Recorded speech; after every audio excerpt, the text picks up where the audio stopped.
Hey guys, and welcome to the Working Money channel.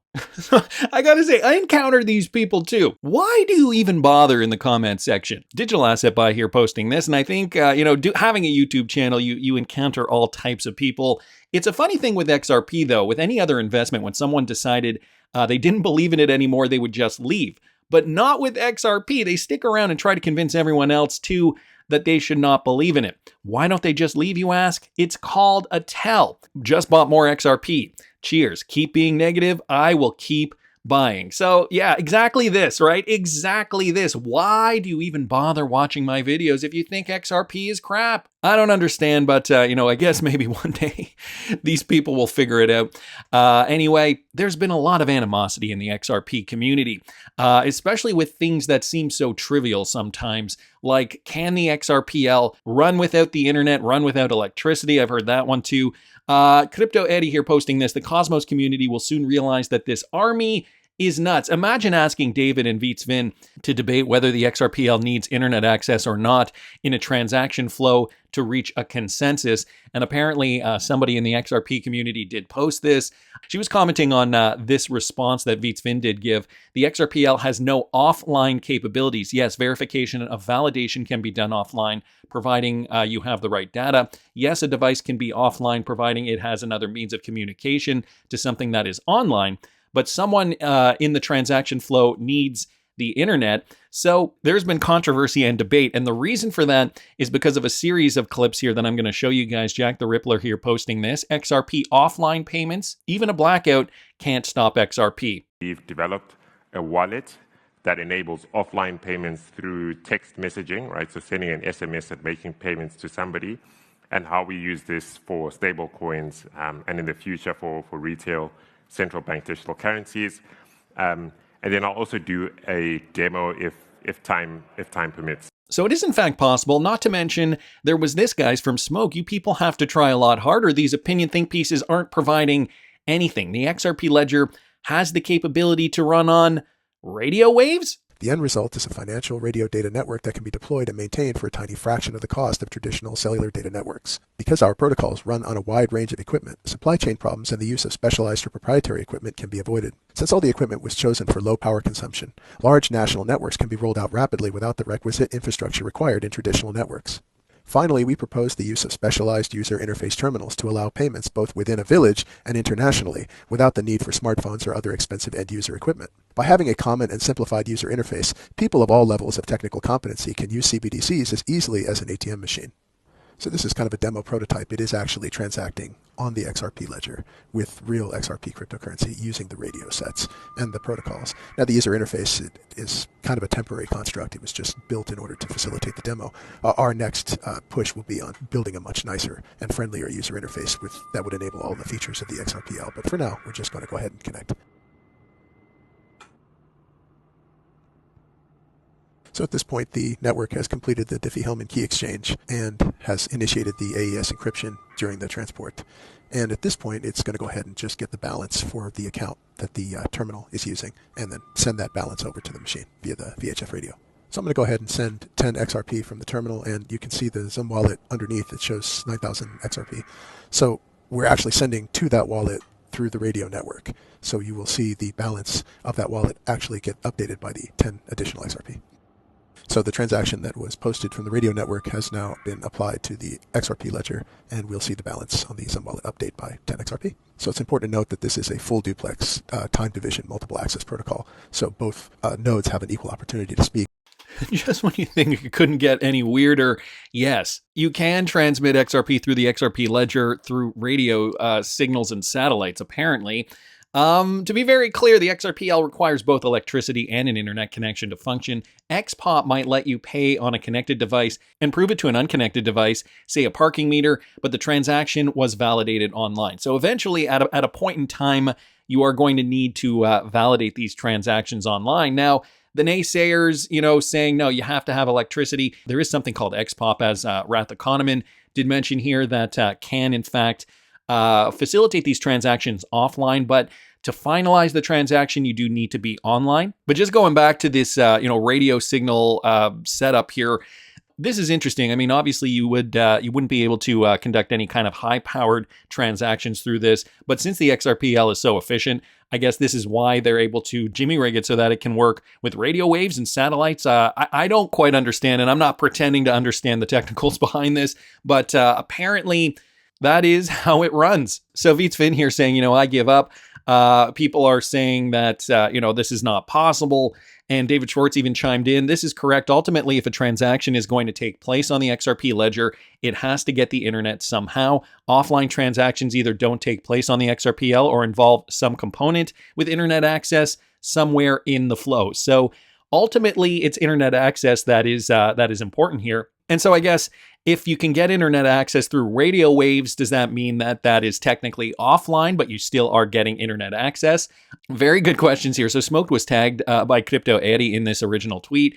And then he writes this, why are you even tagging me? And it sounds like you completely missed this comment as well. Apparently, David Schwartz made another comment here. You can do fully offline payments with secure, trusted hardware.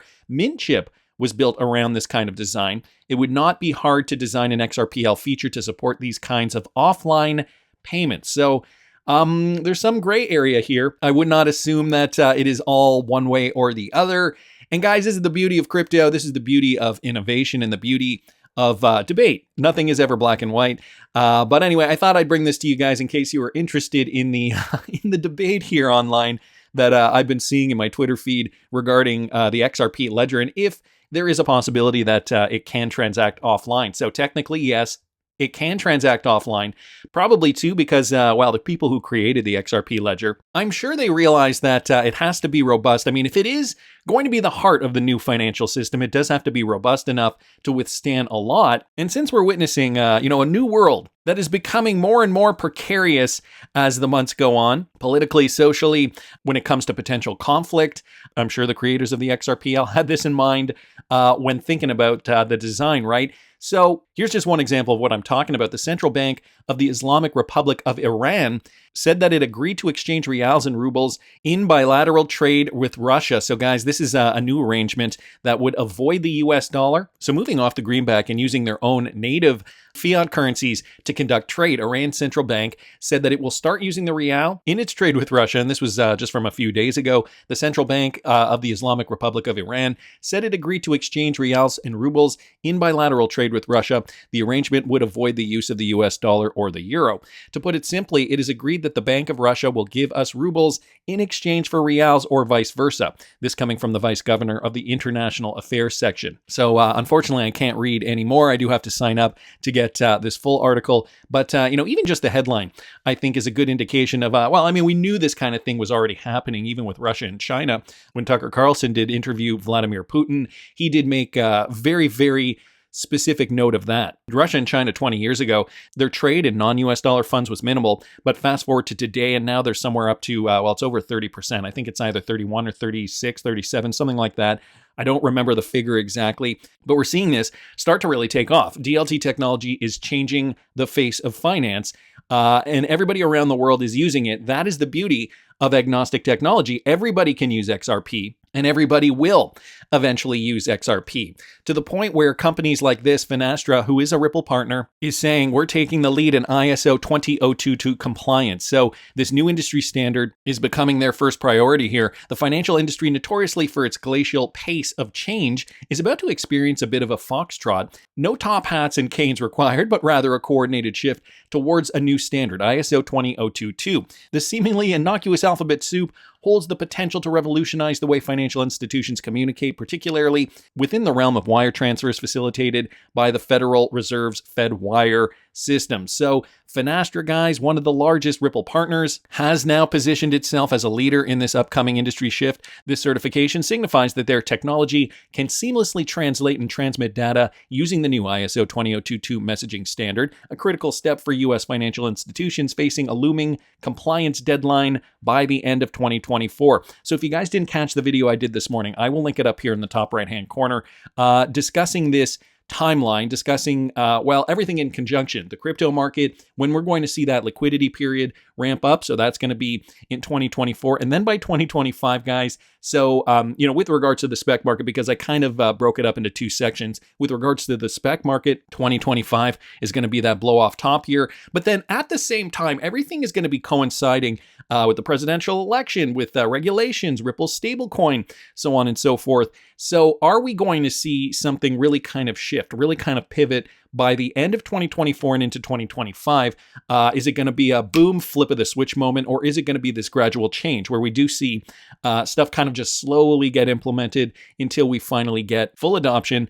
As one example, banks using DLT technology like RippleNet. So this has been in the wings for a while. Obviously, Finastra is no stranger to ISO 20022. I'm actually quite surprised that it's that this article is coming out now, that they're taking their time with this.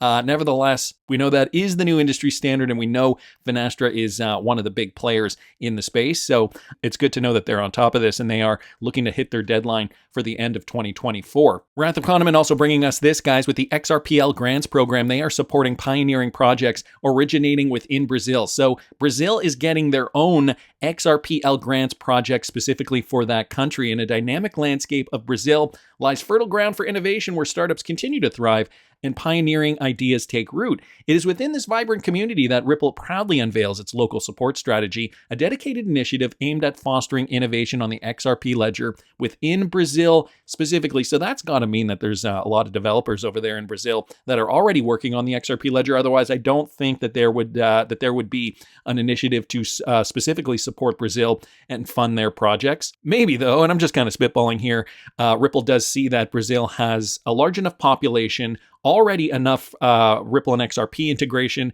to keep moving forward. So maybe they are seeing this and saying, okay, we've identified this country as being a good potential. Maybe we will just push money into this country to help fund them to continue working on XRPL adoption, so that that could hopefully permeate the rest of South America. I don't know, just a thought here. But here it says Ripple is proud to support teams building Web3 projects in Brazil on the XRP ledger, thanks to the country's advanced developer ecosystem, sophisticated digital payment infrastructure, and forward-thinking public policy regarding the tokenization of capital markets. Brazil is the first country that Ripple has chosen to implement its local support strategy in. And for all those reasons, I'm assuming because there's a foothold, they already have a strong developer community, because the country is large enough to support it, and because they are the beating heart of South America, it would make sense, and it does make sense for Ripple to fund Brazil. So I guess we will see what's going to come out of Brazil next. It's all part and parcel to this global rollout, guys. Ripple needs strategic partners in all parts of the world, and we're seeing this slowly come to fruition right before our eyes. So I wanted to thank the Wrath of Kahneman just for bringing that up. And I know, a coincidence? I mean, maybe it's a coincidence, but considering how much Bearableguy has nailed it over the years, it's the nuances, right? The devil is in the detail here. It does get me wondering what this means. Now, okay, this one I'm thinking, okay, maybe a bit more of a coincidence than the next one I'm about to show you guys. But today, meaning yesterday, Jim Cramer did tweet, GameStop still too high versus the comps, the comparables, need more funny emojis, a bear sitting in a recliner. Now, Roaring Kitty, I don't know if you guys are following this story, but Roaring Kitty did post this, a bear in a recliner. Jim Cramer obviously talking about this Roaring Kitty tweet, the guy who started the whole GameStop craze. So, bear in a recliner, obviously bringing it back to the XRP community. Bearableguy sitting in his recliner by the fire on Christmas morning. Is this just a coincidence? I'm thinking it is. I don't know if Jim Cramer was taking shots at Bearableguy and XRP. Probably not. But guys, there was another one that piqued my interest and piqued my curiosity. Marty Luke is posting this. So this is still the Jim Cramer tweet here with the Bearableguy thing. The one where I took notice was this one from Sir Trades a Lot. Yes. Now, if you guys remember, Bearableguy back in 2018 did post this chart here. I don't actually have the Bearableguy tweet up here, but I do remember him posting this. I remember going on Rippled Reddit way back in 2018 and seeing all these Bearableguy posts that said yes. And so he was posting these at the peak when XRP did hit new highs on the chart. Now, the interesting thing here, guys, back in 2022, Mr. Poole also posted yes. So is that a coincidence? I don't know. Maybe it is. Yes. I don't know. Howard Moon also posted it, guys. Yes. So this one courtesy of Fojack here. Just another screen grab of some more clues relating to the original Bearableguy tweet from back in April of 2018. Now, I would not think anything of this. Oh yeah, right, here's another one. Yes. So Bearableguy posted this one on April 10th, 2018, and then finally he did post this one on April 14th, 2018, going along with that same theme. Yes. And as I said, I wouldn't think anything of this, except for the fact that not only did Bearableguy and Mr. Poole and Howard Moon tweet all this out, Paul Grewal, in-house counsel of Coinbase, just the other day, from 2 days ago, posted this. Yes, and yes. In relation to this tweet here, in the next 2 weeks, the House of Representatives will vote on the most important piece of crypto legislation to date, FIT21 or FIT21. We've long called for regulatory clarity that protects consumers and innovation, and the FIT21 Act will do just that. Guys, this is the key piece of legislation that needs to be put in place in order for crypto to be fully regulated, in order for that molasses jar to fall over. Americans have embraced digital assets, but the current regulatory approach too often limits innovation and privacy without actually addressing the solutions needed to protect customers or tackle illicit activity. But FIT21 will help stamp out scams, ensure oversight of crypto exchanges, and protect American consumers by implementing strict rules on crypto trading. FIT21 has bipartisan support because it tackles these issues. So this is huge. This is super important for crypto regs to move forward in the United States. I encourage everyone who believes in the power of blockchain technology to support this legislation. The best thing to do is get in touch with your local representative and tell them to support FIT21. So yes, and yes. Paul Grewal is on side. Is he paying homage to Bearableguy, or did Bearableguy know that this was going to be the case all along? Remember, guys, it's always been about the regulations and the molasses tipping over, and then price will explode. But that's just my opinion. I want to hear what you guys think. Please subscribe to the channel if you haven't already. Like the video if you like the content I'm providing. I always love hearing your comments. See you in the next one, guys.